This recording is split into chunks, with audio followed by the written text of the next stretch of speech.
Вас не видно. Көрінбей жатат го. Что-то вас не видно, экран не видно. Сиздер сабакка кирерден мурун телефонуңуздардын жогорку интернетке кошулгандыгын байкап текшерип алыңыздар, себеби көпчүлүгүнө көрүнөт дагы, бир-эки эле адамга көрүнбөй калса, демек көйгөй сиздердин интернетиңиздерде болот экен. Өткөндө эле өзүмдүн телефонум менен да текшерип көрдүм, анан мегабайт аз жана 1 айлыкка кошулуп, мегабайт аз эле интернеттерге кошулуп алган болсоңуздар, анда менин үнүм угулат, бирок экран көрүнбөй калышы мүмкүн эжекелер. Ал үчүн сиздер сабакты баштадык. Ушул Canva программасына кирип алып, сиздер ушул жакта турган вас может заинтересовать деген жерден сертификат дегенди басасыздар дагы. Ушундай бет ачылат сиздерге.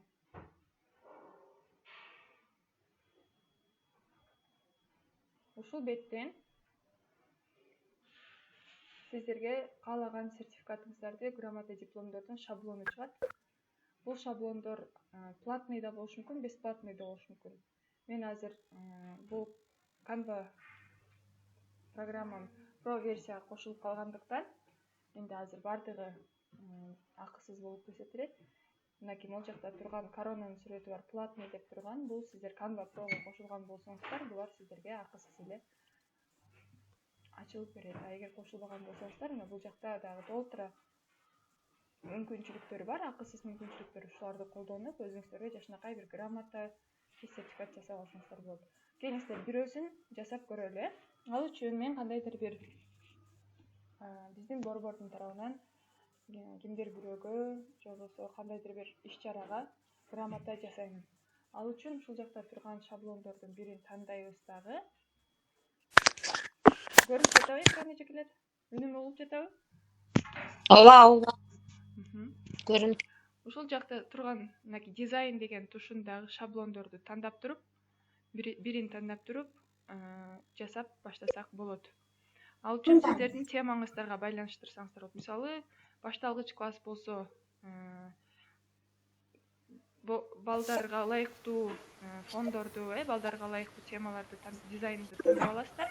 Ал эми чоң класстар үчүн болсо да андан дагы бир аз олуттуураак грамотаны тандайсыздар. Ал эми андан да жакшыраак бир директорлорго же болбосо башка бир мугалимдерге ыраазычылык кат жөнөтө турган болсоңуздар, мындай чоң адамдарга ыраазычылык кат, сертификат бере турган болсоңуздар, андан дагы олуттуураагын тандап аласыздар.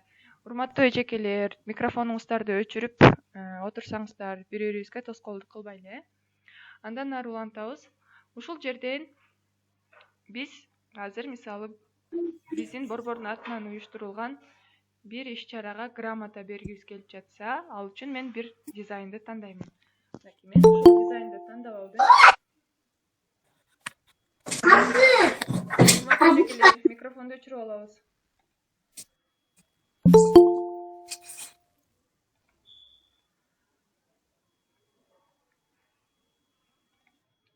Мынакей ушундай бир дизайнды тандап алып, сиздер буларды өзгөртүп жасап аласыздар. Ал үчүн эң биринчиден Кыргызстанда болобу, кайсы жакта болбосун, грамота берердин астында эң үстүнө грамота деген жазуудан да өйдө жагына эмне жазылат экен? Мындан өйдө жагына мекеменин аталышы жазылыш керек. Кайсы мекеме тарабынан грамота ыйгарылып жатат, же болбосо кандайдыр бир фонд болушу мүмкүн, мекеме болушу мүмкүн, мектеп болушу мүмкүн, бала бакча же болбосо кандайдыр бир ишкана болушу мүмкүн. Ушул жака эгерде сиздердин логотипиңиздер болсо, логотипти коюп туруп, жанына аталышын толук жазасыздар. Себеби сиздер грамота берип жатканда кайсы ишкана тарабынан, кайсы мекеме тарабынан алып грамотаны же болбосо мактоо баракчасын алып жатканын билиш керек. Ал үчүн ушундай кылып мен азыр жылдырып алгандай кылып ылдый бир аз түшүрүп алабыз. Экран көрүнүп жатабы эжекелер? Мынакей ушундай форматта бул жагына эң үстүнө, мынакей бул даяр дизайн да, грамотанын даяр дизайны. Ушул даяр дизайндын эң үстүнө эмне кылат экенбиз? Мекеменин же болбосо ишкананын аталышын толук кылып жазабыз. Ал үчүн мен загрузки деген жерден буга чейин биздин сакталган логотипибизди алып келип кошомун. Мынакей. Логотипти ушундай коюп, билим берүү министрлигиники болобу, же болбосо биздин гербти коемун азыр. Биз буга чейин гербти колдонобуз. Көбүнчө мамлекеттик мекеме болгонубуз үчүн биздин гербти коюп туруп, анан биздин аталышты толук жазабыз. Ал үчүн загрузки бөлүмүндөгү гербти таап алам. Буга чейин колдонгонбуз.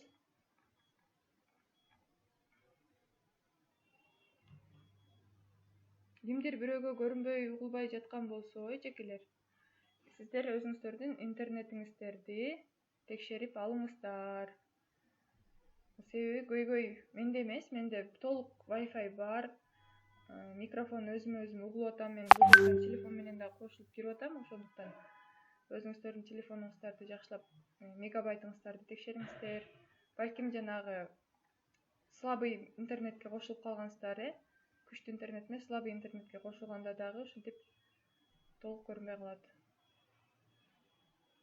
Сиздер өзүңүздөрдүн мекеменин логотипин же болбосо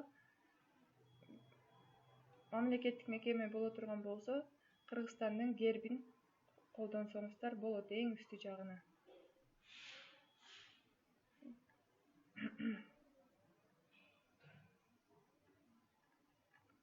Кыргызстандын гербин колдонуу менен биздин грамотага эң үстү жагына кошуп коем. Мынакей Кыргызстандын герби колдонулду.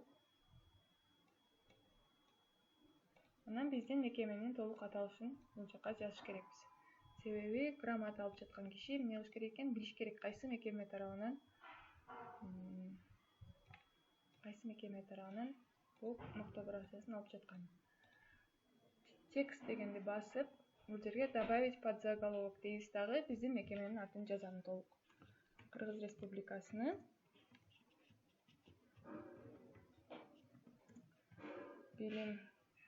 Так, мен мунун даяр тексти бар, ошону даяр эле коюп коеюн, убакытты созбостон.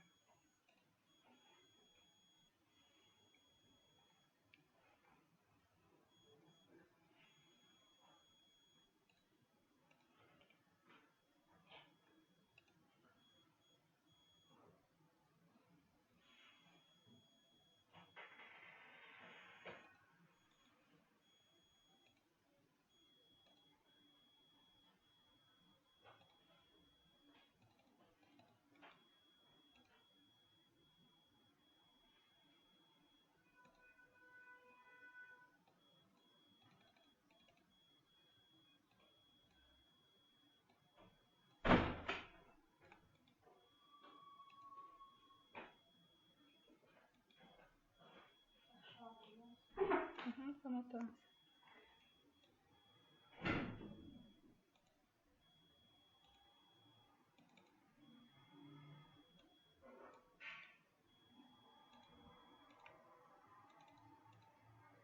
Şu жака биздин аталышты жазам.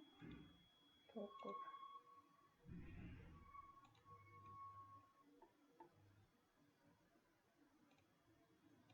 Биздин борбордун аталышын толугу менен жаздым. Бул жерге коюп коебуз. Бул таңбалардын баардыгы чоң болуш үчүн биз айтканбыз өткөн сабакта еще дегенди бассак, бул жерде баардык таңбалар баш таңба менен жазылсын десеңиздер, ошол тандап туруп өзүңүздөргө ылайыктап коюп коесуздар.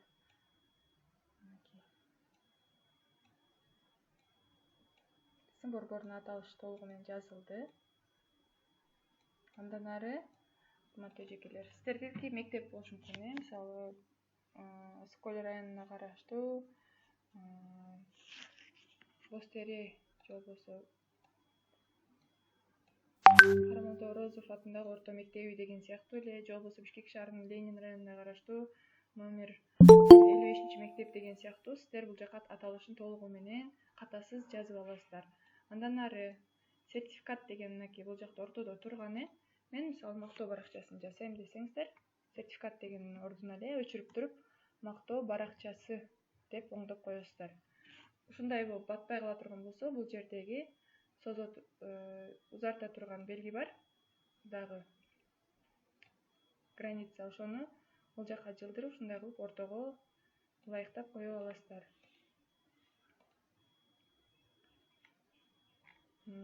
Андан ары бул англисче сертификаттар болгондугу үчүн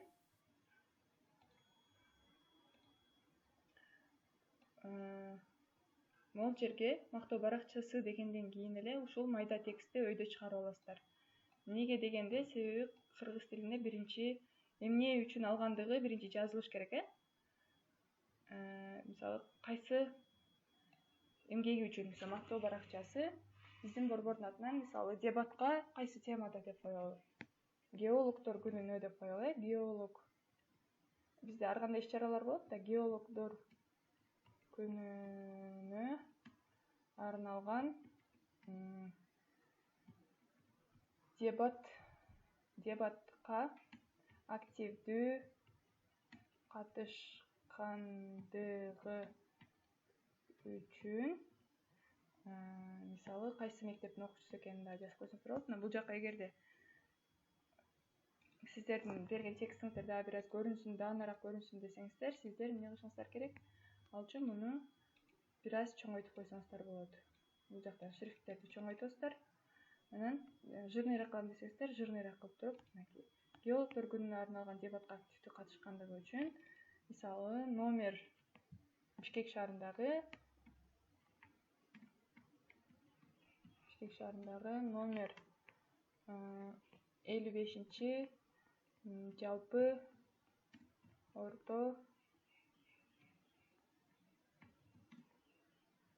орто мектебинин 9 классынын окуучусу. Ушундай кылып, бул кайсы мектептен келип окуп жаткандыгын дагы өзүнчө башкачараак шрифт менен жазып алсаңыздар да жакшы көрүнөт. Мисалы, бул шрифтти бир аз жантайын кылып кое турган болсок, геологдор күнүнө арналган дебатка активдүү катышканы үчүн Бишкек шаарынын номер 53 жалпы орто мектебинин караңыздар, могул жакта шрифттерди да сандар өзүнчө, шрифттер өзүнчө болуп калып калбасын, 9 класстын окуучусу. Мисалы, Баланчаев Түкүнчө ким десек, Максатова Бермет деп коелу. Буга чейин бул жакта турган тамга кооз болуп жазылып турган. Эмнеге дегенде, анткени ал англис тилинде болчу. Эч камсанабайбыз, кыргыз тилинде деле тамгаларды кооз кылып жазып койсок болот. Ал үчүн ушу Максатова Бермет деген мисалы фамилия, имяны кооз кылып жазыш үчүн выделять кылып алабыз дагы, бул жактагы шрифттерден тандап алабыз, коозураак шрифт тандап алабыз. Кыргыз тилинде деле толтура шрифттер бар. Мисалы ушуну тандап туруп курсив кылып койсоңуздар, бул да аябай кооз болуп калат, көрдүңүздөрбү? Максатова Бермет, анан ылдый жагына сөзсүз түрдө сыйланат деген сөздү бул жактагы сызыкты да узартып алсаңыздар болот. Узартып койсоңуздар болот же узартпай деле койсоңуздар болот. Анан бул жакта of achievement деген сыйланат деп туруп кошуп коебуз. Анан албетте эң астына биздин мектептин директору, мектеп борбордун директору, мисалы биздики борбор болгон үчүн биздин борбордун директорунун аты жөнүн жазабыз. Анан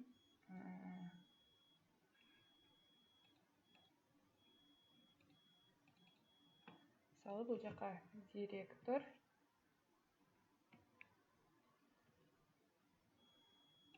деп туруп Уланбек Рыскулов деп туруп, мисалы сиздер өзүңүздөрдүн мектебиңиздердин директору болушу мүмкүн, же болбосо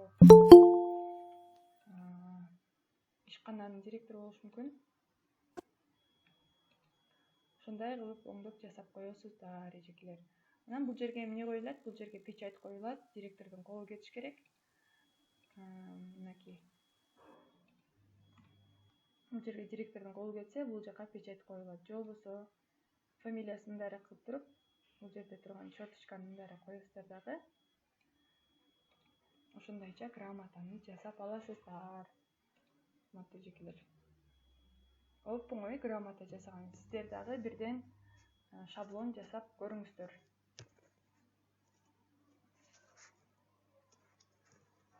эң негизгиси ушул жакта турган тексттер по порядку кетиш керек, ирети менен кетиш керек. Жазып алыңыздар, болбосо жакшылап карап туруңуздар. Эң үстүнө эмнеси кетиш керек экен? Эң биринчи эле ишкананын же болбосо мекеменин аталышы толук жазылышы керек. Андан кийин мактоо баракчасы болсо мактоо баракчасы, грамота болсо грамота, сертификат болсо сертификат, диплом болсо диплом. Бул жерде мисалы болушу мүмкүн. Диплом ушундай спорттук иш-чарада биринчи орунду ээлегендиги үчүн Баланчаев түгүнчө мынчанчы мектептин мынчанчы класстын окуучусу Баланчаев түгүнчө сыйланат деп туруп, директор ушундай деп туруп астына печать менен орун калтырасыздар. Анан кол коюп коесуздар. Болбосо кээ бир жерде болот, директордун орун басарын бул жака өзүнчө жазып аласыздар, директорду оң жака өзүнчө жазып алсаңыздар дагы бул эч кандай ашыкча болбойт. Ар кимдин өзүнүн иш-чарасына, ар ким өзүнүн ылайыгына карап ушундай кылып грамота жасай берет. Андан ары келиңиздер, сертификат жасаганда, мынакей плюс одна страница башка сертификат жасаш үчүн бул жерде баягы эле дизайн деген жерден сиздер сертификат деп издеп аласыздар.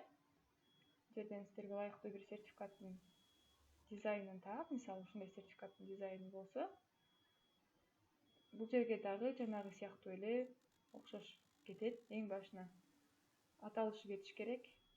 Бул жерге сертификат деп кыргыз тилинде жазып аласыздар.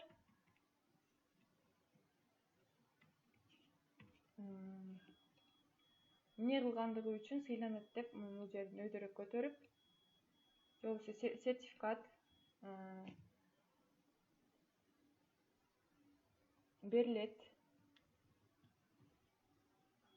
же болбосо тапшырылат деген сыяктуу сөздөрдү өзүңүздөр ылайыктап туруп, анан бул жерде мисалы мугалим жана технология курсун технология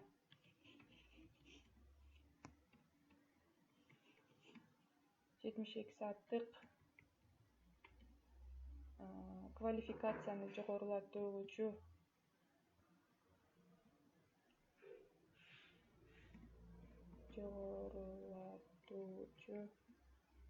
курсун ийгиликтүү аяктаганы үчүн мисалы ким деп коелу, Акматова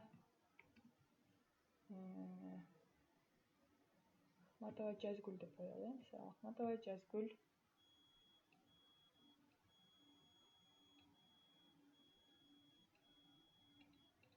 сыйланат деген сыяктуу болуп, сиздер дагы өзгөртүп өзүнүн текстин ылайыктап туруп жазасыздар. Анан бул жака мисалы окутуучу же болбосо мугалим дейсизби, же болбосо тренер дейли. Мен мисалы тренер Тынчтыкбек кызы Гүлназ болсун.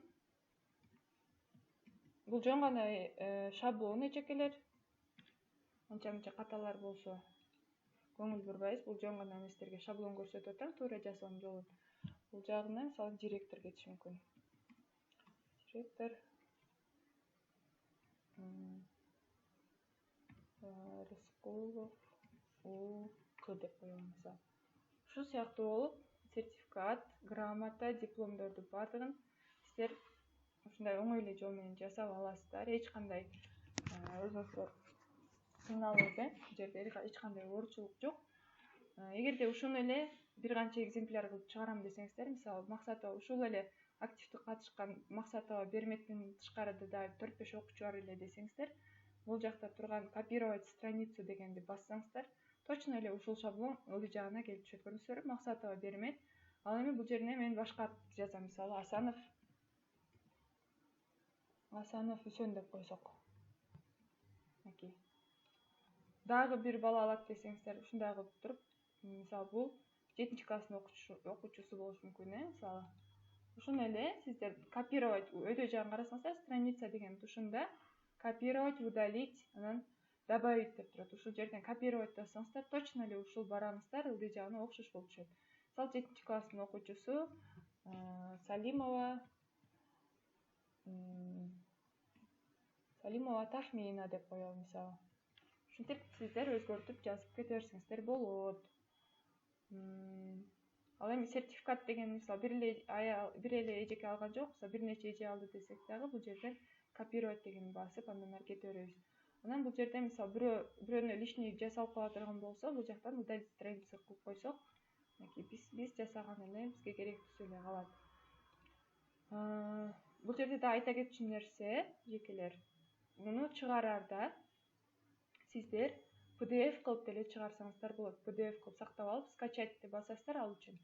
Поделиться, ал жакта скачать бастырып, ал жерде тип файла деп туруп, PNG, анан PDF кылып деле сактасаңыздар, PDF кылып сактасаңыздар, бул канча грамота жасасаңыздар, 10 грамота жасасаңыздар, 10 грамотанын баардыгы бир документ болуп түшөт.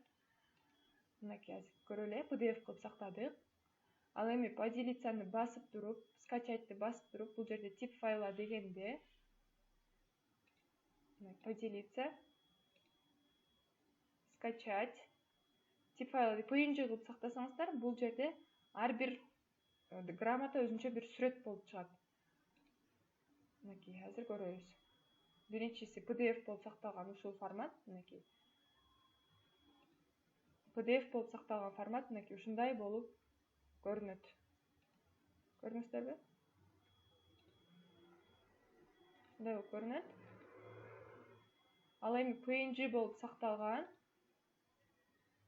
Мынакей бул жерде азыр PNG болуп сакталып, бул zip папкага, zip деген бул бир папканын ичинде бир канча сүрөт болуп сакталат. Муну сиздер ачсаңыздар, азыр сиздерге көрсөтөм.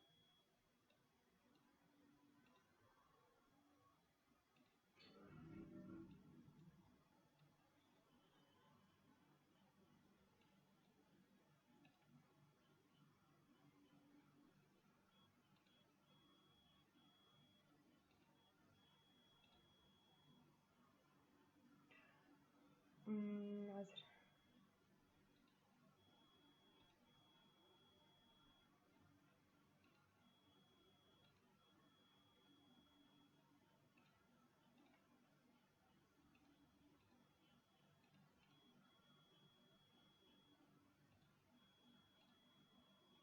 мынакей, эгерде сиздер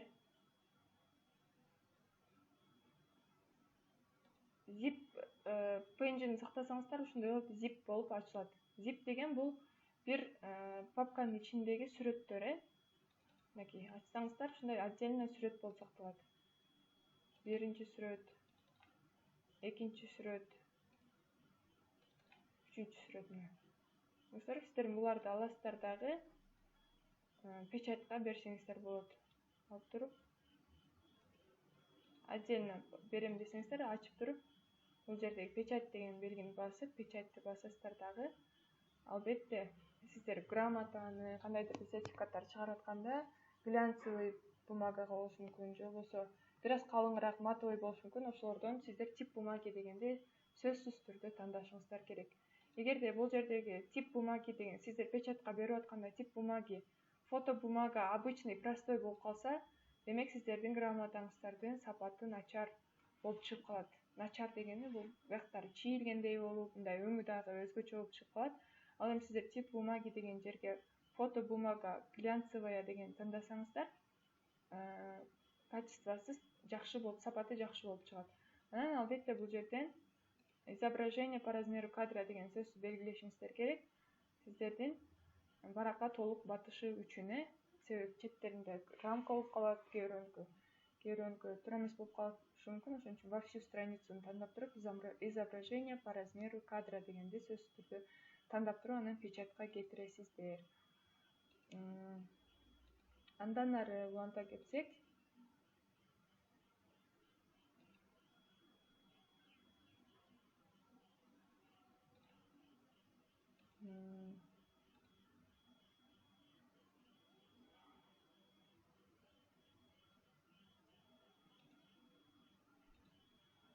мынакей биз сиздер менен ушундай мактоо баракчасын жасаганды үйрөндүк.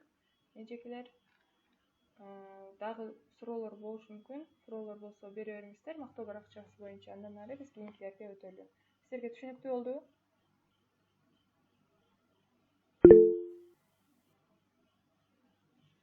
урматтуу эжекелер, грамота жасаган сиздерге түшүнүктүү болдубу? Биринчи эле эмнени жазыш керек? Рахмат.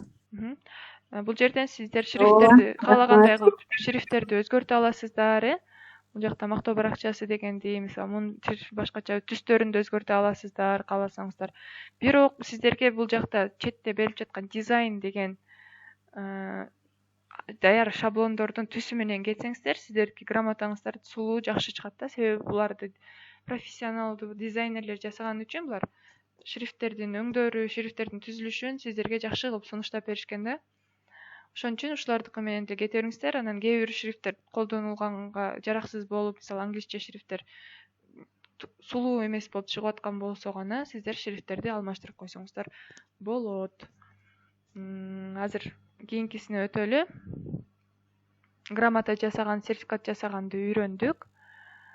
Эми Canva'нын негизги бетине өтөбүз.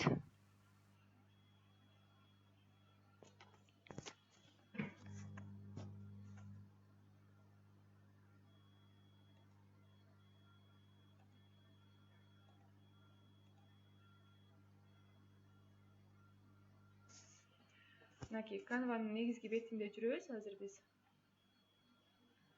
Бул жактан сиздер дагы эмне жасай аласыздар? Сиздер резюме жасаганды көрсөтөйүн. Ал үчүн сиздер эмне кылышыңыздар керек? Поиск деген жерге резюме деп жазсаңыздар болот. Мынакей резюме деп жазсаңыздар, бул жерден даяр резюмелер чыгат. Резюменин шаблондору чыгат.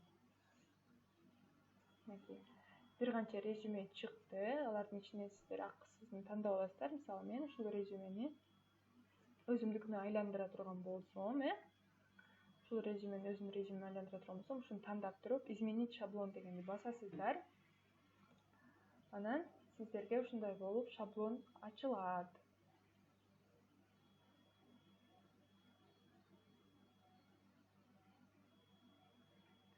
Ушундай болуп шаблон ачылат. Анан сиздер бир аз жакындатып аласыздар. Жакындатыш үчүн бул жерде страница 1 из 1 деген тушунда ушундай белги турат, узун сызык, ортосунда кара тоголок. Ошо кара тоголокту оң жакка түртсөңүздөр, мынакей жакындап, алыстап көрүнөт. Анан ушундайча кылып аласыздар. Эң биринчи эле бул жерге биз эмне кылабыз? Сүрөтүбүздү алмаштырабыз. Ал үчүн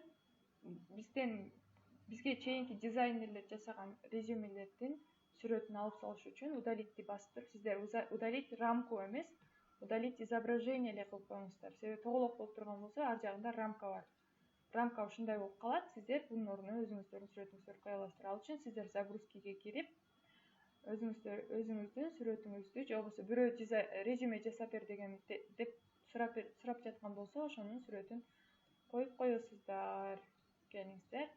Ал үчүн сиздер загрузить файлы деген жерди басып, бул жактан өзүңүздөрдүн сүрөтүңүздү тандайсыз. Менин сүрөтүм бар болду экен, азыр көрөлү.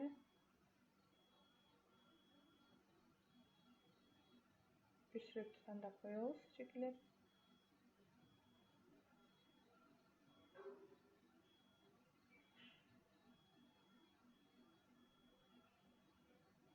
Загрузки деген жерден сиздер толук экран көрүнүп атабы? Ричард деле туруп тур. Толук экранды көрсөтөйүн азыр.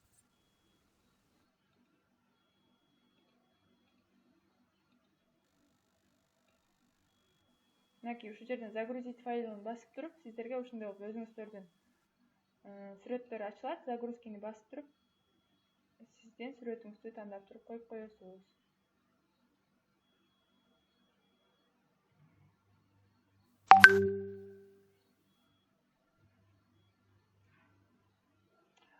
Сабак учурунда эле бизге Элмира Жусупбекова эжекебиз сабак учурунда эле автоматтык түрдө өзү сертификат жасап, мага сүрөтүн жиберип жатат. Азаматсыз Элмира эже, ыраазычылык билдирем.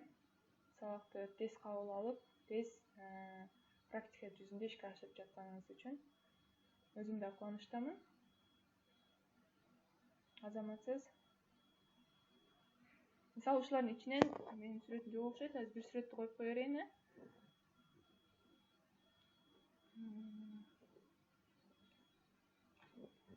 мисалы ушул сүрөттү колдоно турган болсок,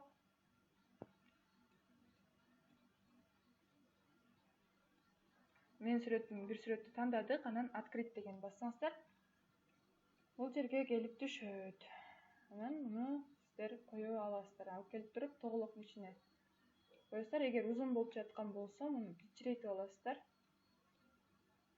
Кичирейтип туруп, мында кыскартып алып туруп, анан мисалы алып кетип коюп коесуздар. Менин сүрөтүм бул жака келип коюлду. Андан ары бул жерде эмне жазылып турат? Ричард Санчес, маркетинг менеджер деп туруп. Демек бул жака фамилия аты жөнүңүздү жазат экенсиз. Мисалы Тынчтыкбек кызы Гүлназ, биринчи атымды жазайын.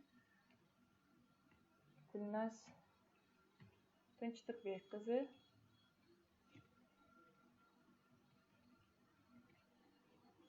Батпай жаткан болсо, тияка узартып, таңбаларын шрифттерин кичирейтип коюп алсаңыздар болот. Мисалы Гүлназ Тынчтыкбек кызы. Бул жерге мисалы методист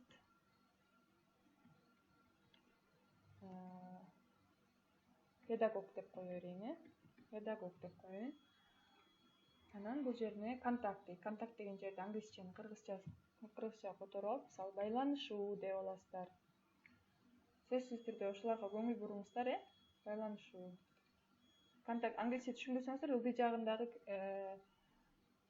эмнелер жазылып турат, ошого көңүл буруңуздар. Гүлназ кандайсың? Экран көрүнбөй атат.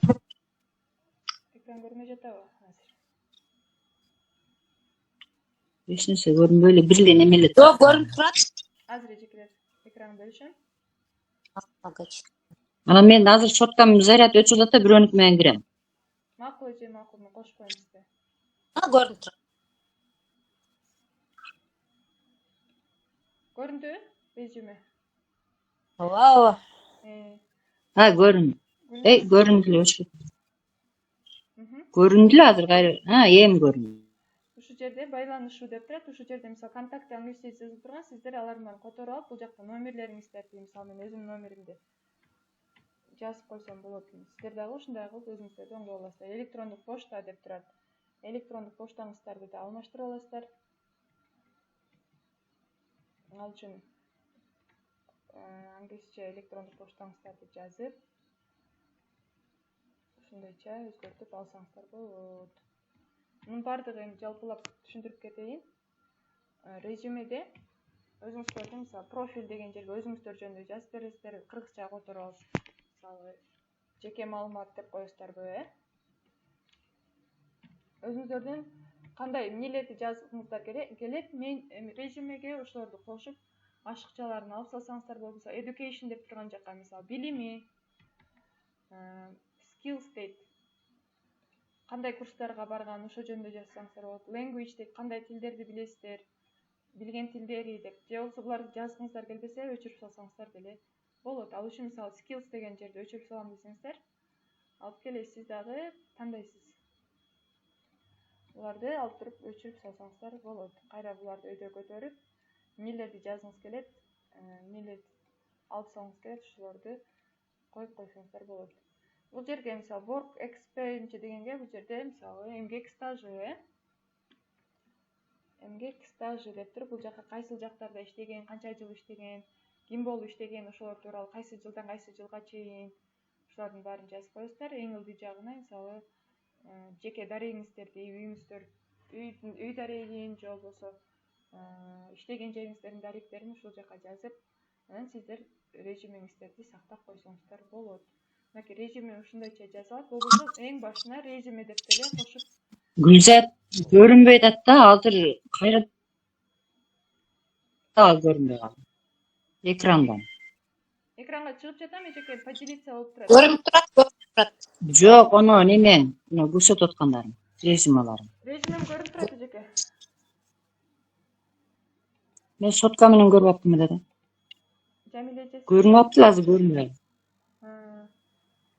Ооба, мен айыл боюнча свет өчүп калып, неме Wi-Fi иштебейт. Демек Соtka менен көрүп аттым. сиздин телефонуңузда эме болуп атат, эжеке. Муну сактап коем, сактап. Жок, экран көрүнүп атты эле, азыр өчүп калды да. Жөн эле. Сиздин интернетиңизден болуп атса керек анда. мынакей ушул жерге мисалы англисче жазылып турган жерлерге өзүңүздөр тууралуу маалыматтарды толук жазасыздар, катасыз кылып жазганга аракет кылабыз, жазып туруп, анан муну сакташ үчүн поделицаны басып туруп, PDF форматында сактап койсок болот. Поделиться, скачать кылып туруп, стандартный PDF файл кылып туруп, анан поделиться кылсаңыздар, бул барып автомат түрдө загрузкага келип түшөт. Анан муну сиздер WhatsApp аркылуу же Telegram аркылуу, мисалы, кандайдыр бир ишканага резюме таштап жаткан болсоңуздар, ишканага же мекемеге ошол жактан жибере аласыздар. Болбосо өзүңүздөрдүн WhatsApp-ыңыздардан өзүңүздүн номериңизге жөнөтүп койсоңуздар, бул резюме сакталып тура берет. Андан ары келиңиздер. Башкы бетке өтөбүз. Canva'нын башкы бетине. Ушул жакта турган поиск деген жерге, мисалы, сиздер кандайдыр бир иш-чара өткөн жатасыздар, же чогулуш болушу мүмкүн, же семинар болушу мүмкүн. Бирөөңүздөр микрофонду өчүрүп алсаңыздар. Жамиле эжеке, микрофонуңузду өчүрүп алыңыз. Азыр.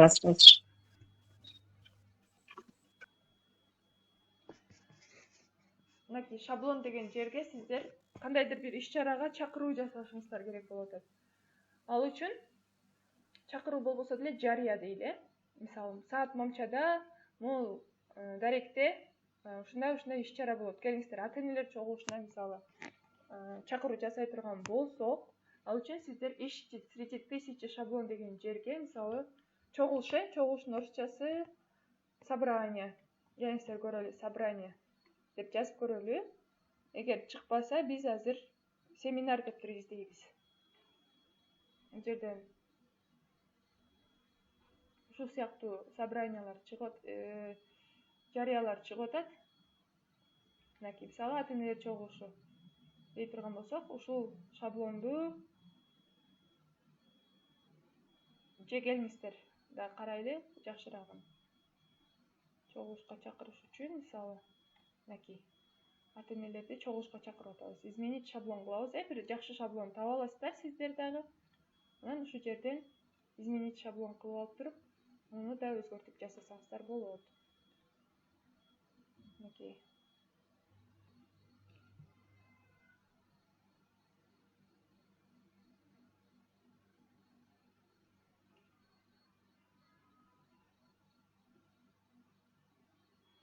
Ушундайча сиздерге шаблон ачылып берет. Муну мисалы бул жака meeting деген жерге чогулуштун атоосун, мисалы, эмне көйгөй, мисалы, кандайдыр бир теманы коюп алып, анан чогулуш кылабыз го. Мисалы, азыр бир жекерин кошуп коеюн.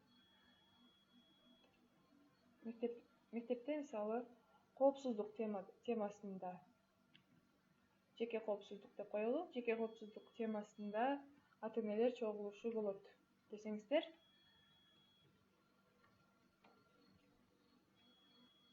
ушул жака жазып коесуздар дагы. Анан бул жерге Гүлзат, мен ушу менен кирдим азыр.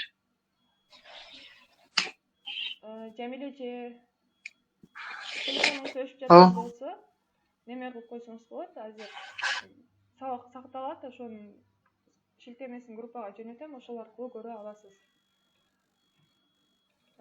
Company annual деп турган жака сиздер ата-энелер чогулушу деп өзгөртүп аласыздар.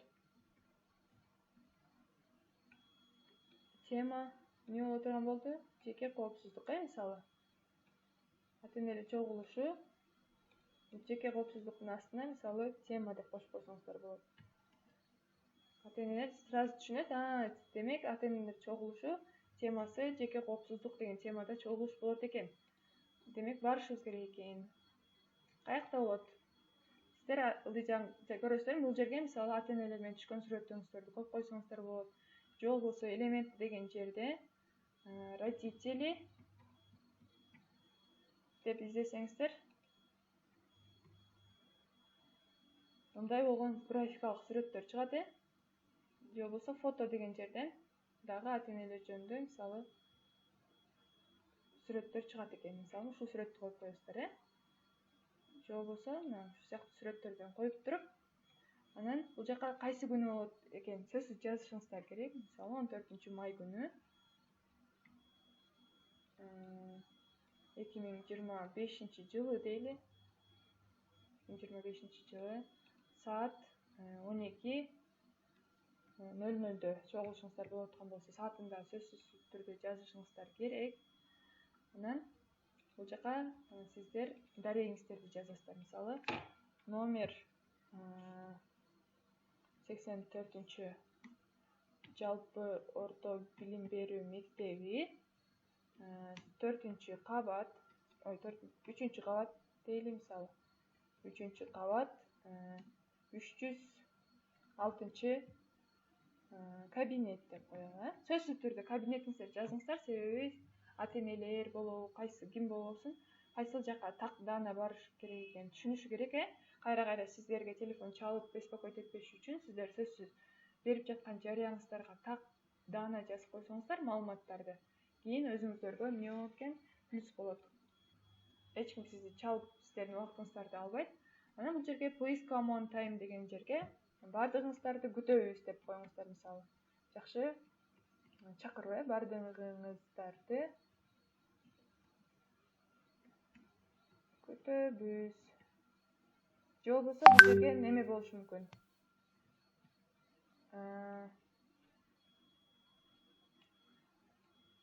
Бир слоган болушу мүмкүн, балаңдын келечеги үчүн, мисалы, активдүү бол деген сыяктуу бир слоган кошуп коесуздар.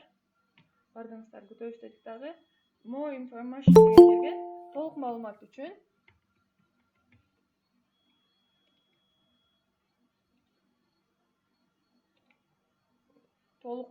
үчүн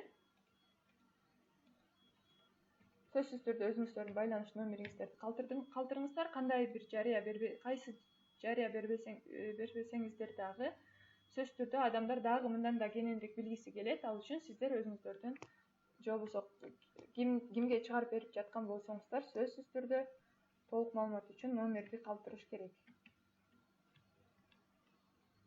70. Анан бул жака өзүңүздөрдүн электрондук поштаңыздар болушу мүмкүн, же Instagram баракчаңыздар болушу мүмкүн. Ушундай кылып туруп анан муну ата-энелерге жөнөтсөңүздөр болот. Ал үчүн позицияны басасыздар, скачать кылып туруп PNG форматта сактайм десеңиздер, ушундай сүрөт болуп чыгат. Ал эми бул жактарды видео форматта жасайм десеңиздер, буларды тамгаларыңыздарды кыймылдатып койсоңуздар болот. Ал үчүн сиздер бул тамга кыймылдап чыксын десеңиздер, теманы анимация дегенди басып туруп, бул жерде мисалы ушундай кыймылдаш үчүн анимацияны сол жагын карасаңыздар, анимация для текста деп туруп, ушундай болуп анимация болуп кыймылдап чыгат. Ошолордун бирин тандайсыздар. Мисалы, ата-энелер чогулушу дегенге да анимация берем десеңиздер, андан ары баардыгыңыздарды күтөбүз деген да кыймылдасын десеңиздер, ушундай кылып туруп анан муну позиция кылып туруп эмне кылат экенбиз, скачать кылып басабыз, видео mp4 форматында сактайбыз. Азыр сиздерге группага ошо чакырууну жазам, жиберем.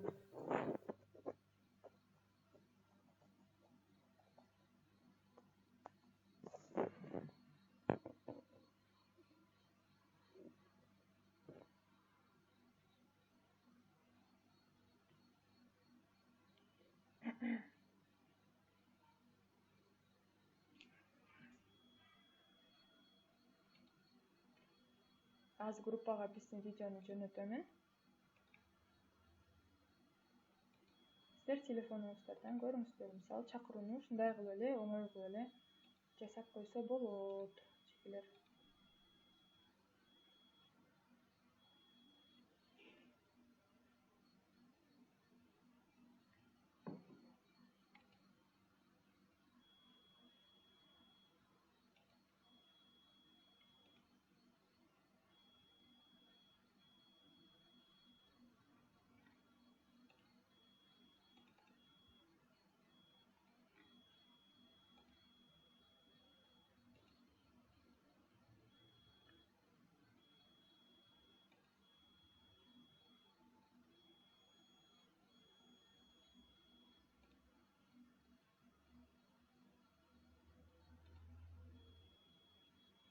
Чакырууну дагы Мактоо баракчамдагы группага жөнөттүм.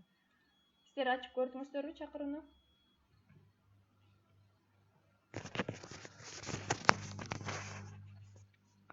Урматтуу жекелер, группага мен азыр берки группага да салайын, онлайн группага дагы.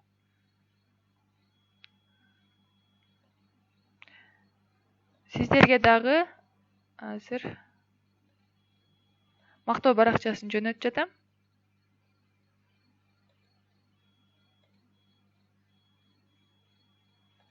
Анан чакырууну да жөнөтүп жатам. Ушуну ачып көрүңүздөр. Эгер ачып көрдүк. сиздер дагы ушундай кылып ата энелерге, болбосо ортодо сүрөт сиздерге жакпаса, мындай кызыктуу сүрөттөрдөн коюп туруп, жасап коюп жөнөтсөңүздөр болот эжекелер. Canva'да ушундай сонун мүмкүнчүлүктөр бар. Чакыруу жасаганды үйрөндүк. Андан ары келиңиздер негизги бетке өтөлү. Чакыруу жасаганды үйрөндүк. Эми андан ары сиздер дагы эмне жасашыңыздар мүмкүн? Кандайдыр бир жарыя жасашыңыздар мүмкүн. Бул жака ал үчүн жарыяны жасаш үчүн издейсиздер. Объявление деп мисалы. Объявление деп издесеңиздер, ага дагы бир канча эмне чыгат экен, шаблондор чыгат. Мынакей. Ушундай жарыяга шаблондор чыкты. Кандайдыр бир классыңыздарда мисалы көргөзмө боло турган болсо, мектепте көргөзмө боло турган болсо, анда сиздер объявление, выставка деп издеңиздер. Туура издесеңиздер, туура чыгат эжекелер. Объявление, выставка деп койсоңуздар, ошого ылайыктуу жарыяга шаблондор чыгып берет азыр. Мынакей. Ушундай болуп, көргөзмөгө ылайыктуу бир шаблондор чыкты. Ошолордун бирин жакшыраагын тандап алып туруп колдонсоңуздар болот.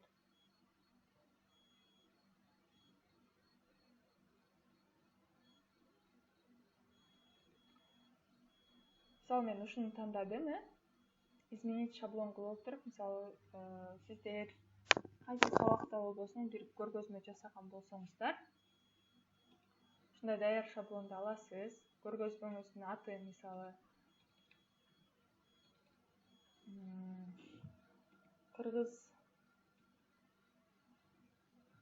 Кыргыздын баалуулуктары тууралуу көргөзмө кыла турган болсоңуздар, темасын ушундай чоң кылып жазып аласыздар дагы.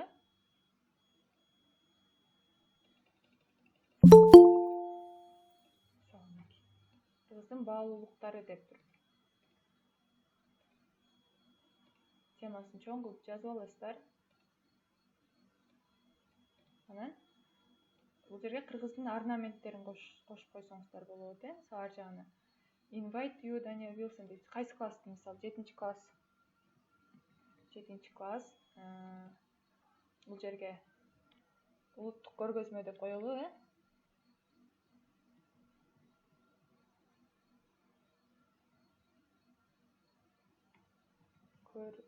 Көргөзмө.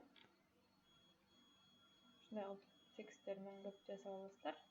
Англисче тексттерди кыргызчага отуруп, орусча да болушу мүмкүн. Бул жерге мисалы саат канчада болорун, келиңиздер. Саат канчада, кайсы датада болот атканын да жазып койсоңуздар болот. Кайсы датада, анан кайсы даректе. Мисалы, номер 96-чы жалпы орто билим берүү мектеби, актовый зал деп коесуздар, мисалы көргөзмөңүздөр актовый залда болот. Sunday деп турат, мисалы кайсы күнү? Жума күнү. Жума 7 ноябрь десеңиздер, 07/11/2024 деп туруп. Бул жака сиздерди күтөбүз, же болбосо сиздер үчүн ар дайым эшик ачык деп койсоңуздар болот, мисалы. Өзүңүздөрдүн жакшы бир слоганы, ар дайым сиздерге ар дайым эшик ачык деп коелу.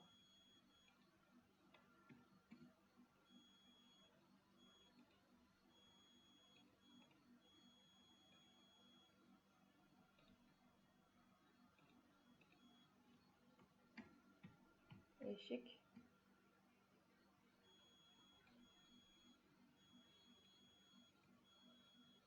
Жана жазып кеттир азыр.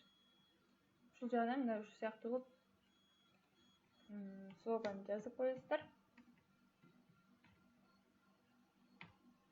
Чыгып туруп.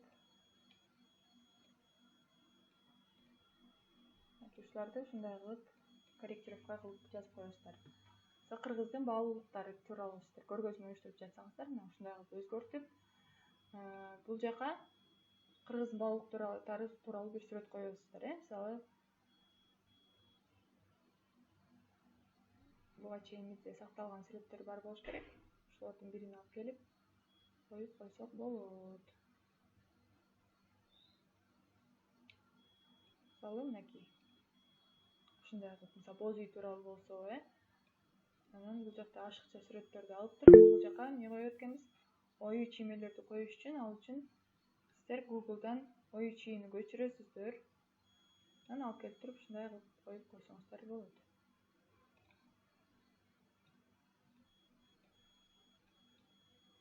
Кыргыздын баалуулуктары тууралуу мисалы сиздер иш-чара өткөнүп жаткан болсоңуздар, ушундай кылып туруп жасап коесуздар. Келиңиздер, ал үчүн эжекелер, могул ою чүйүнү мен каяктан алдым, Оймо чиймени каяктан алып, кантип коштум, ушул тууралуу сиздерге толук көрсөтүп берейин. Сиздерге кызыкпы? Бунун артында фону жок эжекелер. Артында фону жок, прозрачный болуп турат арткы фону. Бул бер жагында өзү бир графика түрүндө. Муну кандай кылабыз? Сиздерге кызык болсо мен көрсөтүп берейин, Ал үчүн сиздер Google'га киресиздер. Google'дан кыргызские узоры деп издейсиздер. Кыргызские узоры деп издейсиздер дагы. Бул жактан өзүңүздөргө жаккан бир узорду тандайсыздар. Мынакей. Картинкеге кирип туруп, булардын ичинен өзүңүздөргө жаккан бир узорду тандайсыздар. Мисалы, мага могул жашыл узорду көчүрүшүм керек болсо, алып туруп, тандап туруп, сохранить картинку как дегенди басасыздар. Загрузкиге келип түшсүн. Загрузкини белгилеп туруп, сохранить кылып аласыз. Бул сүрөт келип сакталды. Андан соң сиздер Google'га кайра плюс белгисин басып туруп, бул жактагы. Бул жерде плюс деп турбайбы, ошол жакты басып туруп, удалить фон дегенди басасыздар, жазасыздар. Удалить фон деп Google'га издесеңиздер, ушундай сайт чыгат. Удалить фон, remove page деген сайт. Ошол сайтка кирип туруп, сиздер жанагы оймо чийменин артында фону болот да, ошону өчүрүп салсаңыздар, любой эле сиздердин дизайныңыздарга кое аласыздар. Анан загрузитти басасыздар, удалить фонго кирип туруп. Загрузитке бул фону бар артында көрдүңүздөр, 4 бурчтук аппак фону бар. Ошол сүрөтүңүздөрдү басып туруп, открыть кылсаңыздар, бул программа сиздерге сүрөтүңүздөрдүн артындагы фонун өчүрүп берет. Мынакей даяр болду. Артындагы фонун өчүрүп салды. Анан сиздер скачать бассаңыздар, бул сиздердин галереяга келип түшөт, загрузкиге. Анан баягы чакырууңуздарга же болбосо иш-чарага плакат жасап атпадык белек? Ошого кайтып келесиздер. Азыр.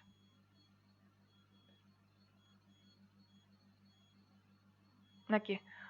Могул оюнун ордуна ошо жашыл оюну коем десеңиздер, мисалы. Тиги жашыл ою, мен тандаган ою азыр загрузкиде. Анын үчүн сиздер загрузить файлы дегенди басасыздар ушул жерден.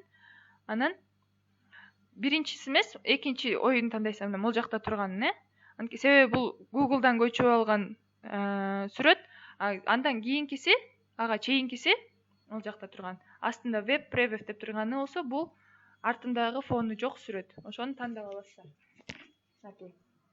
Ушундай алып келсеңиздер, сиздердин любой сүрөтүңүздөрдүн үстүнө артында фону жок болуп түшүп берет. Көрүңүздөр, сонун оймо чийме. Бул оймонун өңү жашыл экен, күрөң болсо болмок деп ойлошуңуздар мүмкүн, Ал үчүн дагы камсанабаңыздар. Сиздер бул оймону басып туруп, басканда эми анда 4 жагына 4 буштук болуп чыкпайдыбы? Бул жагында редактировать дегенди бассаңыздар, бул оймонун өңүн өзгөртө аласыздар. Редактировать деген басып туруп, бир аз жылдырганда, бул жерде баланын сүрөтү турат. Двухцветный фильтр дегенди бассаңыздар, бул оймонун өңүн ушул жерден өзгөртө аласыздар. Мисалы, күрөң кылып өзгөртүш керек болуш үчүн ушундай кылып кечиресиздер эжекелер, мен экранды бөлүшпөй калыптым, кайра башынан көрсөтүп коеюн. Мынакей жанагы мен фонду кайрадан көрсөтүп коеюн. Жанагы мен фонун өчүргөн жашыл оюну сиздер кайрадан ушул канвага алып келиш үчүн загрузить файлы дегенди басасыздар. Сиздердин загрузки бөлүмүндөгү акыркы сүрөттү тандап туруп открыть кыласыздар. Акыркы ушу кийин фонун өзгөрткөн сүрөттү тандап туруп открыть кылсаңыздар, ушундай болуп сиздердин жарыяңыздарга чыгат. Анан мунун өңү жашыл болуп турат, Мындай жашыл эмес, күрөң болушун кааласаңыздар, ошол сүрөттү басып алып туруп, редактировать дегенди бассаңыздар, анан ылдыйраак мышканы ылдыйраак түрсөңүздөр, мынакей ушундай болуп эффекти деген жерде двухцветный фильтр деген бар. Ошону бассаңыздар, бул сиздер тандаган оюнун түрлөрү чыгат, Өңү ар кандай болуп чыгат. Мисалы, ушул өңдү тандайт болчумун десеңиздер, ушул горчичный өңдү тандап туруп басып коесуз. Мынакей, бул оюну сиздер каалагандай кылып колдоно аласыздар. Мисалы, бул жагына коюп, чоң кылып койсоңуздар болот, кичинекей кылып коюп алсаңыздар болот.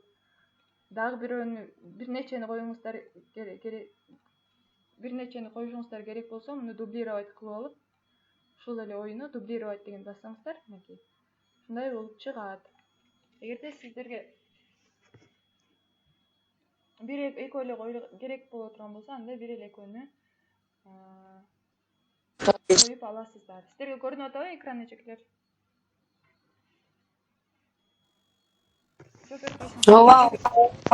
Кызыктуу эле экен. Ушундайларды сабагыңыздарда колдоносуздарбы негизи? Ою чийүү. Мынакей, сиздерге бүгүн фонду удалить эткенди үйрөттүм, Ушул жерден удалить этип туруп, ушундай кылып өзүңүздөрдүн барактарыңыздарга коюп жасап алсаңыздар болот, эжекелер.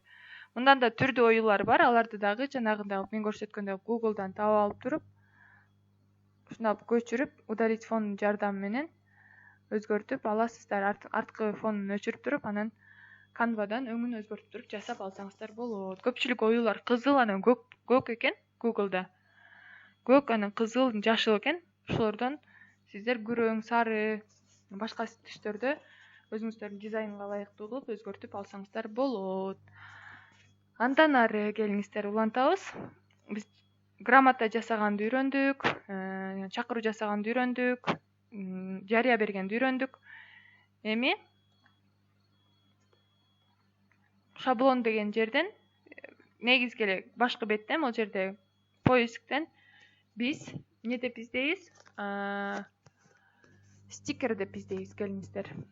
Стикер эмнелерде колдонулат? Көбүнчө окуучуларды мактаганда, поощрение деп коет го, окуучуларга кандайдыр бир мактоо үчүн стикерлерди таратып койсок болот. Ал үчүн бул көпчүлүк орто класстарда, анан башталгыч класстарда колдонсок болот. Анан чоң класстарга деле колдонсок болот. Буга наклейка эмнеле? Клей кагаздар бар го? Ошо кагаздар менен чоңдорго деле жакшы кылып, серьезныйраак кылып жасап туруп, балдарга берсек деле, алар деле балдарга кадимкидей мотивация болот. Келиңиздер, башталгыч класстар үчүн биз азыр стикер жасайбыз. Ал үчүн ушул жерлердин арасынан башталгыч класстарга ылайыктуу мен стикерлерди табамын. Анан ошону өзгөртүп туруп жасайбыз, Көрдүңүздөр, сонун стикерлер чыкты. Сиздер поискке стикер деп жазсаңыздар, түрдүү стикерлер чыгат. Муну сиздер өзүңүздөрдүн фантазияңыздарга жараша өзгөртө аласыздар. Мисалы, мага ушул стикер жакты. Изменить шаблон кылып аласыздар. Ушундай болуп ачылат. муну сиздер клей кагаздар бар го, эмне деп коет эле? Ошого бир нече кылып чыгарып алып туруп, тоголок кылып кесип туруп балдарга таратып берсеңиздер, мисалы жакшы окуган, кол көтөргөн, жооп берген балдарга, үй тапшырмасын туура аткарган балдарга, же болбосо аракет кылып отурган балдарга ушундай кылып таратып берсеңиздер болот. Happy Smile дегендин ордуна сиздер эмне деп жазасыздар? Мына бул кадимкидей стикер, келиңиздер. Азаматсың мисалы. Азаматсың деп туруп эле стикер берип койсоңуздар деле, бул балдарга эмне болот? Аябай стимул болот, жекелер. Бул менин практикаман өткөн. Себеби мен дагы сиздерге окшоп балдарга сабак бергенмин. Анан ушундай кылып стикерлерди жасап алчумун. Мен өзүм кыргыз тили мугалими, орус класстарга сабак бергендиктен азаматсың деп туруп астына молодец деп жазып койгом. Кийин бул баланын эсинде калат. Неге калат десеңиздер, бул стикерди карап окуйт, балага аябай кызык болот. Демек молодец дегендин кыргызчасы азаматсың турбайбы деп туруп ойлонот дагы бала. Кийин жаттап, ошо сөздү жаттап калганына дагы аябай жардамы тиет да. Мынакей. Ушундай кылып өзгөртүп аласыздар. Бул мисалы, молодец деген сөз аябай бүгүлүп кетиптир, аябай тегерек болуп калыптыр. Кичине жайыраак болуш үчүн эмне кылышым керек десеңиздер, молодец деген сөздү тандап туруп, эффект деген тандайсыздар дагы. Кичине ылдыйраак жүрсөңүздөр, бул жерде изгип деген бар. Изгипти азайтып койсоңуздар, кичине жайылып көрүнөт. Андан соң мынакей. Ушундай болуп сонун стикер пайда болду. Эми ушуга окшош дагы башкачараак стикерлерди жасайм десеңиздер, копировать страницу кылып аласыздар.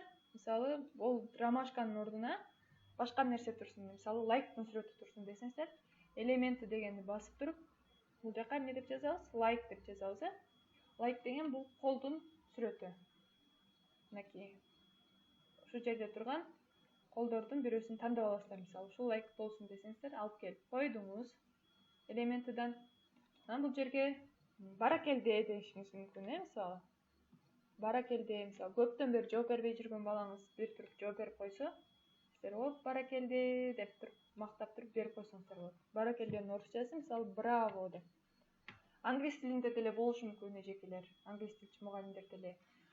Же болбосо орусчасын жазбай деле койсоңуздар болот. Баракелде, азаматсың деп деле эки сөз кошуп койсоңуздар болот. Артында оранжевый фонду, фондун өңүн келиңиздер. Өзгөртөбүз. Ал үчүн сиздер фонду басышыңыздар керек.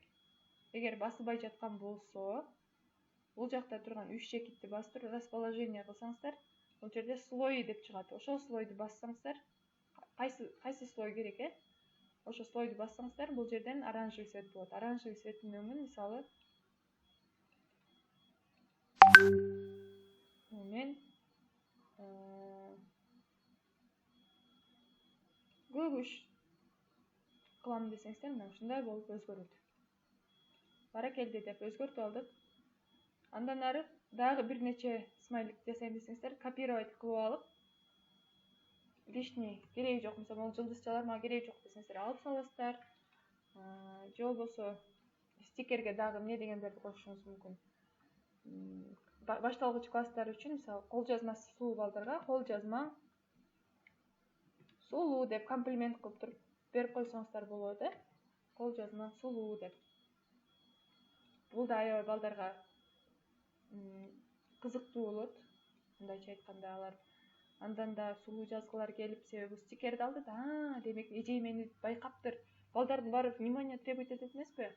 Эжей мени байкаптыр, демек мен мындан да сулуу жазышым керек турбайбы деп туруп, алар дагы андан да ары жакта аракетин кыла берет. Сиздер бул лайктын ордуна мисалы ручканын сүрөтүн коюп коюңуз, сулуу кылып жазып аткан. Рука и ручка деп издесеңиз,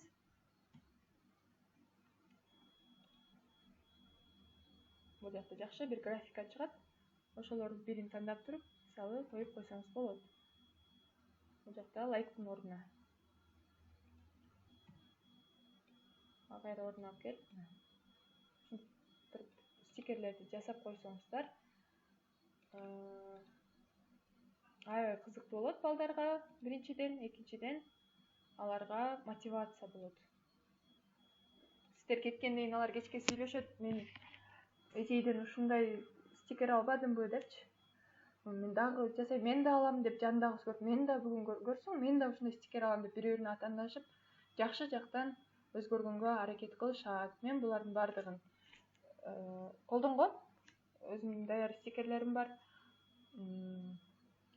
Сиздер ушуларды жанагындай чаптаган кагазга чыгарып туруп берип койсоңуздар, балдар буларды кандайдыр бир блокнотторуна же болбосо күндөлүктөрдүн артына чаптап алышат. Андан ары эжекелер стикер жасаганды үйрөндүк. Сиздер бул жерде түрдүү стикерлерди таба аласыздар. Шаблон деген жерден эле мынакей шаблон деген жерге эле стикер деп жазсаңыздар, түрдүү стикерлер чыгат. Чоң класстар үчүн серьезныйраак стикерлерди бериңиз. Мисалы, аларга азамат, браво эмес, мындай олуттуураак сөздөрдү жазып берсеңиздер, кандай сөздөр? Мисалы, мен сага ишенем, сенден мыкты инсан чыгат, сен күчтүү адам болосуң, же болбосо бир Чыңгыз Айтматовдун бир жакшы цитаталарын жазыңыздар. Чыңгыз Айтматовдуку болбосо дагы бир өзүңүздөр ушуга чейин издеп жүргөн, өзүңүздөргө жагып жүргөн цитаталардан таап алып, ушундай кылып стикерлерге жакшы кылып, эстетичный кылып, сиздер көрүнүп турган тоголок болбосо деле төрт бурчтук стикерлер болот. Ошолорго жакшы кылып эстетичный кылып балдарга мен сага ишенем деп туруп, эң ылдый жагына өзүңүздөрдүн атыңыздарды жазып коюңуз. Мисалы, атыңыз мисалы Айгүл эже болсо, Айгүл Бирдемкеевна, Баланчаева Түкүнчөө деген өзүңүздөрдүн фамилияңыздарды жазып туруп, ушундай стикерлерди балдарга мотивация бере турган кагаздарды берсеңиздер, булар алардын жүрөгүндө калат. Менде да практикадан өткөндө атпайм, чоң класстарга да ушундай мотивация бере турган стикерлерди таратып койчумун. Жакшы окуган болбосо деле мындай унчукпай отурган балдар болот го сабакта, ошолорго берип койсоң, алар аны кечке окуп, маанисин түшүнүп, эртеси күнү ошону айтып беришет. Эжеке, сиз кечээ мага ушундай бербедиңиз беле стикер? Мен аны окудум, мен аны түшүндүм, көрсө ал деген мындай турбайбы, бул жазуучунуку турбайбы деп айтып беришет. Бул аябай кызыктуу болот эжекелер. Андан ары стикерди жыйынтыктайбыз. Биз сиздер менен фонду далилдеткенди үйрөндүк, Андан ары келиңиздер кандайдыр бир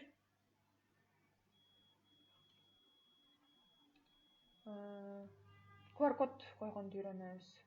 QR-код деген бул баарыбыз эле билебиз, колдонуп жүрөбүз телефон менен. Ушундай телефон менен такаганыбызда, кайсы бир кодго такаганда автоматтык түрдө ачылат, ошо ссылка берилет. Ссылканы бассаңыздар, кайсыл жака шилтеме, кайсыл жака направление багыт берген болсоңуздар, ошол QR-код автоматтык түрдө ачылат. Ал үчүн келиңиздер эмне кылабыз? Биринчи эле Google'га кирип, сиздер бир Google эмес, YouTube'га кирип, YouTube'дан бир видеого сиздер QR-код берип атасыздар. Келиңиздер. YouTube'дан бир жакшы видеону алалы. Мисалы, Манастын төрөлүшү деп коелу. Сиздер өзүңүздөрдүн сабагыңыздарга ылайыктуу QR-код беришиңиздер мүмкүн. Бул да балдарга аябай кызыктуу. Манастын төрөлүшү.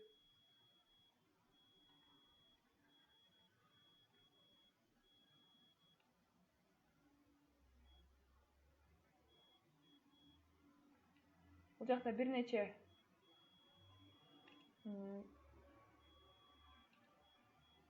мынакей YouTube'дан Манастын төрөлүшү деп мен издедим, Манастын төрөлүшү деп издесем, Манас биринчи, экинчи бөлүк Тентек деген канал азыр ушу Манаска анимациялык мультик тартып жатат.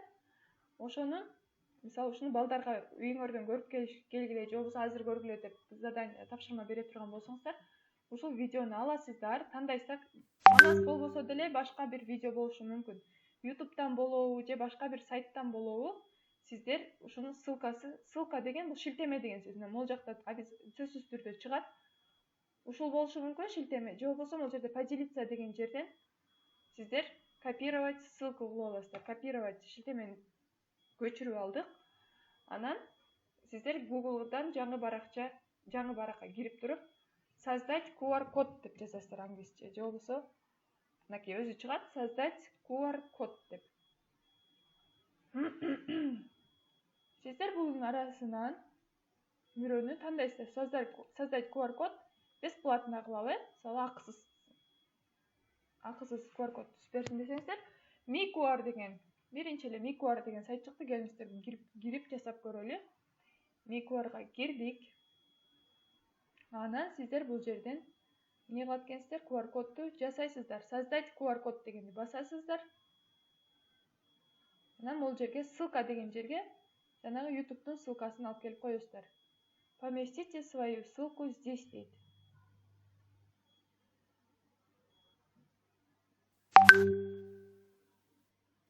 Азаматсыз Зарима эже Хакимова мага благодарственный письмо, анан бул жака чакырууларды кадимкидей жасап, сабак учурунда эле автоматтык түрдө менин айтып бергендериме практика түрүндө автоматтык түрдө колдонуп импровизация кылып жасап жатканыңыздарга аябай кубанычтамын. Азаматсыздар мага жеке катка мынакей жиберип жатышат. Элмира эже менен Зарима эже сиздерге бүгүнкү сабак үчүн 5 азаматсыздар. Мынакей QR кодду жасап жатканда создать QR кодду басасыздар. Поместите свою ссылку здесь деген жака сиздер жанагы YouTube'дан сактап алган шилтемеңиздерди алып келип бул жака коесуздар. Назовите свой QR опциально дейт. Так, стилизировать деп көрөлү. Бул жактарды бош эле калтырып туруп жасап көрөлү. Бул жака электрондук поштаңыздарды жазыңыздар деп атат. Мынакей. Бул жерде мага QR код жасап берди ушундай кылып. Ушундай QR код жасап берди. Сиздер бул жерден муну өзгөртүп алсаңыздар болот. Мисалы, лучший дегени көбүрөөк высокий, средний, наименьший деп азыраак жанагындай коддор болот. Средний орточо болот, высокий аябай көп болот, лучший деген эң көп болот коддор. Ушулардын бирин тандап туруп, сиздер эмне кылат экенсиздер? Жасайсыздар дагы, анан бул жерде скачать QR код, PNG форматта скачать QR код десеңиздер, сиздерге автоматтык түрдө келип чыкты. QR кодуңуздар көчүрүлдү. Мынакей. Азыр мен өзүм телефонум менен кылып көрөйүн. Ушул QR код ачылат бекен.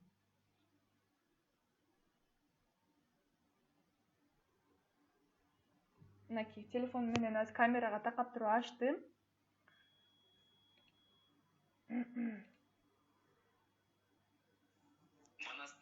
Мынакей, менин телефонуман автоматтык түрдө чыкты эжекелер. Көрүнүп жатабы? Көрүнүп жатабы эжекелер, жооп берип койсоңуздар. Мен экранымды басып туруп Көрүнүп жатат, ооба. QR код демек кандай жасалат экен? Сиздер кандайдыр бир микрофонуңузду өчүрүп койсоңуздар, кандайдыр бир YouTube'дагы видео болобу, же болбосо кандайдыр бир Telegram'дагы документ болушу мүмкүн, же бир сайттагы документ болушу мүмкүн, бир сайттын ичиндеги оюнга шилтеме болушу мүмкүн. Ошолордун шилтеме аркылуу QR код деген сөз бул шилтемени сиздерге картинка кылып, мындай төрт бурчтук коддор бар го, QR код. Ошондой кылып жасап берет. Сиздер телефонду такасаңыздар, автоматтык түрдө ошол багытка келип түшөт. Мисалы, азыр биз колдонуп жүргөн QR коддордон Мбанкта QR код колдонуп атабыз, дагы кайсыларда автобустарга отурганыбызда QR код колдонобуз, же болбосо бир нерсеге оплата кылаарда колдонобуз, же болбосо бир сайттардын мындай рекламаларга, щиттерге QR коддорду коюп атышат. Ушул аркылуу кирсең, биздин баракчабызга, Instagram баракчага да болушу мүмкүн. Мисалы, Instagram баракчанын QR кодун алып туруп, коюп койсоңуздар, телефон менен такап туруп, ошол жака автоматтык түрдө кире алабыз. Facebook, Instagram, WhatsApp, Telegram, бардык соц баракчалар, YouTube, ошондой эле сайттарга биз эмне кыла алат экенбиз? QR код жасай алабыз. Ал үчүн бизге биринчиден ошол кайсыл жака багытталган болсо, ошонун сайттын шилтемеси сөзсүз түрдө керек. Андан соң сиздер Google'дан создать QR бесплатно кылып туруп, бул жерде шилтемени ушул жака кой десе, ошол жака коюп туруп эле создать QR дегенди бассаңыздар, ушундай кылып QR код жасап берет. Буга чейин бизге Азимбаева Жемилия деген ушул жакта биз онлайн окуп жаткан эжекебиз бар, музей жетектейт. Ал эжекеде аябай суранды эле QR код жасаганды үйрөтүңүзчү деп. Мынакей, эжеке, сиз ушул жактан шашпай көрүп алсаңыз болот. Биринчи кезекте сизге YouTube'га видео жүктөйсүзбү, же кайсыл жака өзүңүз музейдеги экспонаттар тууралуу маалыматтарды бир YouTube'га жүктөп койсоңуз болот. Андан ары ошо YouTube'дагы шилтемени алып келип туруп, ушул Mi QR аркылуу сиз ушундай кылып QR коддорду жасап, мынакей бул даяр QR код болду. Муну ылдый жакка жылдырып берсеңиз, скачать деген бар. Ошо скачать QR PNG форматта сактап туруп эле сиз бул QR коддорду кадимки сүрөт форматында компьютериңизге түшөт. Анан ошо компьютериңизге түшкөн сүрөт форматтагы QR кодду сиз эмне кылып алат экенсиз, распечатка кылып чыгарып туруп музейиңизге бир жерине коюп койсоңуз, бир жерде эмес, бир нече QR код жасай аласыз. Мисалы, ар бир экспонат тууралуу маалымат берем десеңиз, бир нече QR код жасаш керек болот. Сиз ушул MiQR'ду колдонуп туруп жасай аласыз. Сиздерге түшүнүктүү эле болуп жатабы, эжекелер? QR кодду кантип жасайт?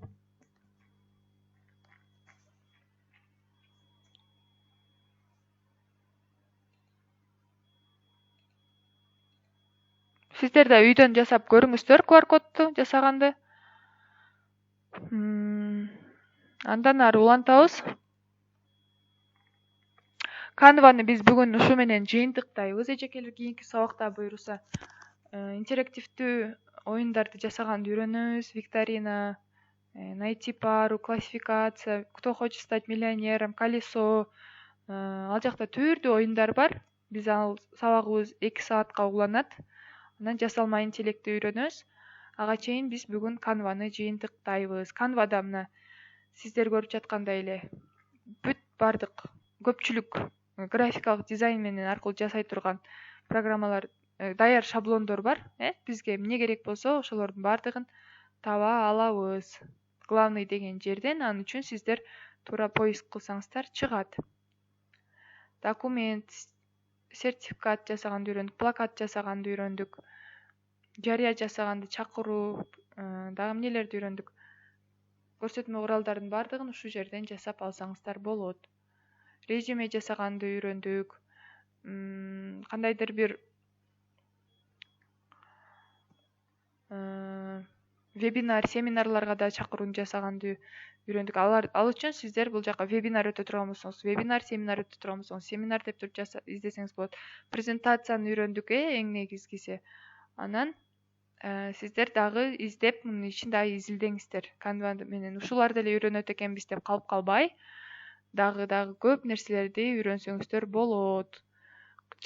Куттуктоолорду жасасаңыздар болот. Ал үчүн сиздер поиск деген жерге эмне деп жазсаңыз болот экен? Поздравления, мисалы, издесеңиздер 50 лет, 40 лет деп, же 70 лет деп ушинтип издесеңиздер, бул жерден поздравления деген жерден түрдүү шаблондор чыгат, эжекелер. Мынакей с днем рождения, congratulations, бул congratulations куттуктайбыз деп атат. Ушулардын бардыгын өзүңүздөрдүн туугандарыңыздарга жөнөтсөңүздөр болот. Коллективдерге, үй бүлө мүчөлөрүнүн бирөөлөрүнө ушулардан жасап туруп жөнөтө аласыздар. Мисалы, сиздерге келет го кооз болуп, мисалы, куттуктайбыз деп туруп, апаңыздарды сүрөтүн бул жака коюп, бул жака куттуктайбыз деп жазып жөнөтсөңүздөр болот. Бул Canva программасы өтө кенен, өтө кызыктуу. Ушу менен эле чектелбеңиздер. Буюрса бул программаны дагы көп изилдеңиздер, эжекелер. Эмне сурасаңыздар, ошонун көпчүлүгүн даяр шаблондорду сизге берет. Сиздер ошону эле өзгөртүп туруп, каалаганыңыздардай колдоно алат экенсиздер. Суроолор барбы, эжекелер? Бүгүнкү сабак боюнча.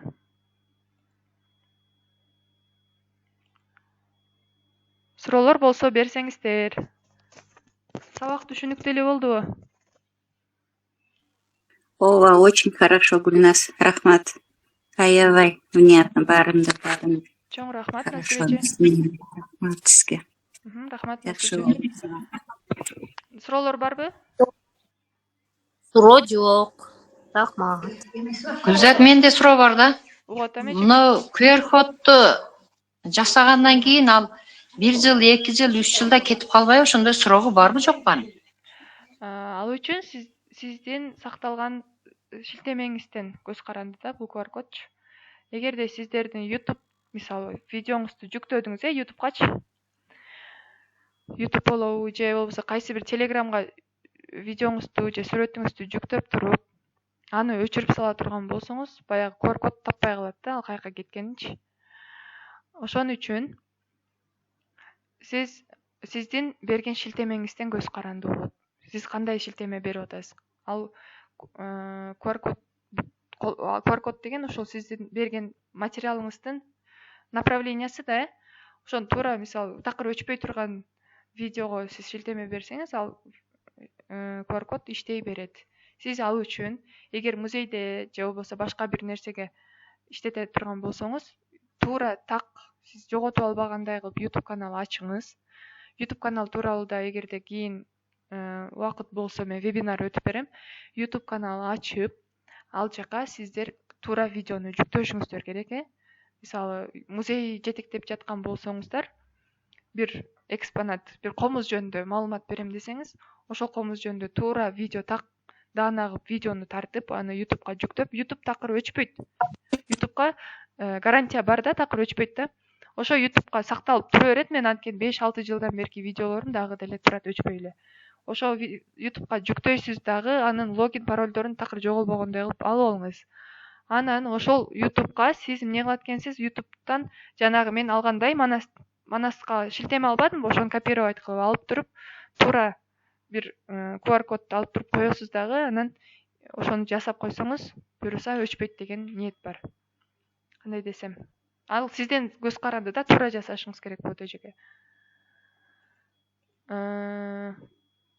Бул жерде Mi-QR'дан башка дагы бир нече эмнелер бар экен. Бир нече QR код жасай турган сайттар бар. Создать QR бесплатно деп издесеңиздер, мынакей. Mi-QR, My-QR, IQ-QR, Monkey деп турат. Ушулардын эң биринчи турган сайттар негизи ишеничтүү сайттар болот. Ушуларды My-QR'дан деле жасап алсаңыздар болот. Себеби биз да буга чейин бир нече өзүбүздүн борборго ылайыктуу QR коддор жасап жүрөбүз. Mi-QR менен My-QR'ды колдонуп жүрөбүз. Ушул экөөнү колдонсоңуздар болот.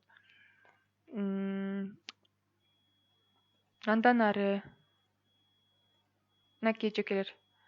Создать QR код бесплатно деп жазсаңыздар, Mi-QR, анан My-QR деп чыгат. Ушул экөө менен жасай бересиздер.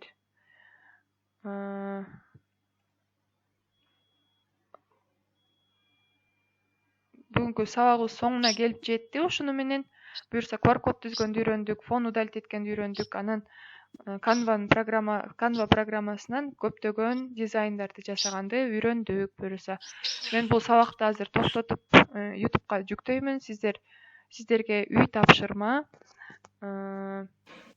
Бирден грамота жасайсыздар. Грамота болбосо мактоо баракчасы же сертификат жасайсыздар. Бирден бир резюме, өзүңүздүн резюмеңизди тандап, жакшы бир шаблон таап туруп, ошого өзүңүздүн резюмеңизди жасап алыңыздар.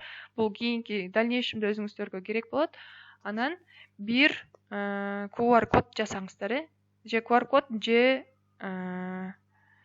бир YouTube'га өзүңүздөрдүн предметиңиздерден YouTube'дан издейсиздер, бир маалыматтыч, мисалы география сабагынан материктер болобу, же океандар болобу, же тоолор болобу, бир теманы алып туруп, ошону YouTube'дан табасыз, поделиться кылып туруп, создать QR кодго кирип туруп, бир QR код жасап туруп, мага сохранить кылып туруп, мага жөнөтөсүздөр. Назгүл эже, сизди угуп жатам. Кол көтөрүп жатасыз. Жок, басылып кетти. Жана басканмын. Жана жок кетти. Гүлзат азыр Canva'ны бүттү деп атасың да, мына Canva'дан видео жасаганда музыканы койгонду, музыканы кайра сохранить эткендерди, ушуларды мен билбейм да, ушуларды үйрөткөнүңүз жакшы эле да. Эжеке, бул Canva менен видео жасаган бир аз кыйыныраак. Эми оңой эле, бирок сиздер үчүн бул эмерээк болот да. Кандай десем? Мен ушуну үйрөнөйүн дедим эле. Canva эмес, CapCut деген программаны сиздер менен алып да үйрөнөбүз. Видео жасаганды, сүрөттү монтаж кылганды, видеону монтаж кылганды алдыда кийинки 2-3 сабактан кийин ошону үйрөнөбүз. Ошондо мен сиздерге кененирээк CapCut деген приложение бул Canva'га караганда ыңгайлуураак, ошон үчүн мен өзүм да CapCut'ты көбүрөөк колдоном. CapCut же болбосо InShot деген. Ошону экөөнүн бирөөсүн өзүнчө жасаганды үйрөнөбүз. Бул негизи Canva'дан ушундайга дизайндарды жасаган ыңгайлуураак да. Макул, рахмат чоң. Ишиңе ийгилик. Рахмат эжекелер. Сабак түшүнүктүүбү? Тапшырма түшүнүктүү болдубу? Аз группага да жазып коюн. Себеби кээ бир эжекелер, сабакка кирбеген эжекелер кайра жеке катынан сурап жатышат. Группага жазып коюн. Бир резюме, бир QR код, анан бир грамота жасайсыздар. Мага жеке катка жибериңиздер, группага жибербеңиздер эжекелер. Себеби группадан мен бир канча тексттер, бир канча чат болуп узарып кеткени үчүн мен ал жактан таппай калам да. Ошон үчүн жеке катка жиберип туруп фамилияңыздарды сөзсүз жазып койсоңуздар. Негизи баардыгыңыздардын фамилияңыздар сакталуу, кээ бирөөңүздөр башка номерлер менен да жиберип калат экенсиздер. Ошон үчүн сөзсүз түрдө фамилияңыздарды да жанына кошуп жазып коюңуздар, Бүгүнкү сабакка катышып берген эжекелер сиздерге терең ыраазычылык. Мына мен кимдер катышып жатат телефонго сүрөткө тартып, мен күн сайын жоктоп жатам сиздерди. Гүлназа, могу сабактарчы до конца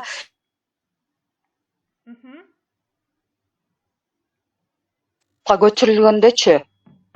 Ооба эжекелер, до конца мен бүгүнкү сабагыбыз толук запись болду. Өткөн сабакта 2-ге бөлүнүп калган, себеби техникалык каталардан улам, FreeCam деген приложение токтоп калган да. Ошон үчүн 2-ге бөлүп туруп мен сиздерге жөнөткөм.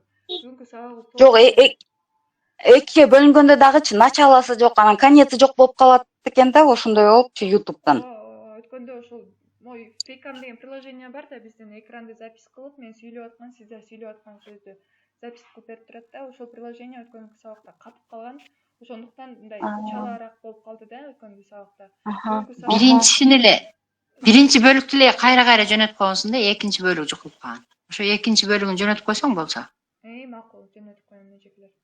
Макул, саламатта рахмат чоң. эжекелер, суроолор болсо жазыңыздар. Саламатта калыңыз, ишиңизге ийгилик. Сабагыңыз түшүнүктүү. Сабак өтүп, ушакта эжелер автоматтык түрдө кайра жасап жөнөтүп жатат. Сиздерге да ыраазычылык. Тапшырманы убагында жөнөтөбүз эжекелер. Ар бир нерсени бүгүнкү алган теориялык, мисалы, көрүп бүгүнкү алган сабагыңыздарды обязательно сөзсүз түрдө практика түрүндө бир жолу колдонуп болсоңуздар, ал сиздердин башыңыздардан чыгып кетет. Ошондуктан бир 15-20 мүнөт бөлүп, өтө укмуш идеальный болбосо дагы сиздер колуңуздардан келишинче тапшырманы аткарып жөнөткөнгө аракет кылыңыздар. Бул өзүңүздөрдүн кийинки практикаңыздар үчүн абдан керек болот. Саламатта калыңыздар. Кийинки сабакта жакшы жасаңыздар. Рахмат. Сиз да жакшы жасаңыз. Кийинки сабак качан болот? Мен группага жазып коем, кийинки сабак качан болорун. Жума күнү. Ошо, рахмат. Калыңыз.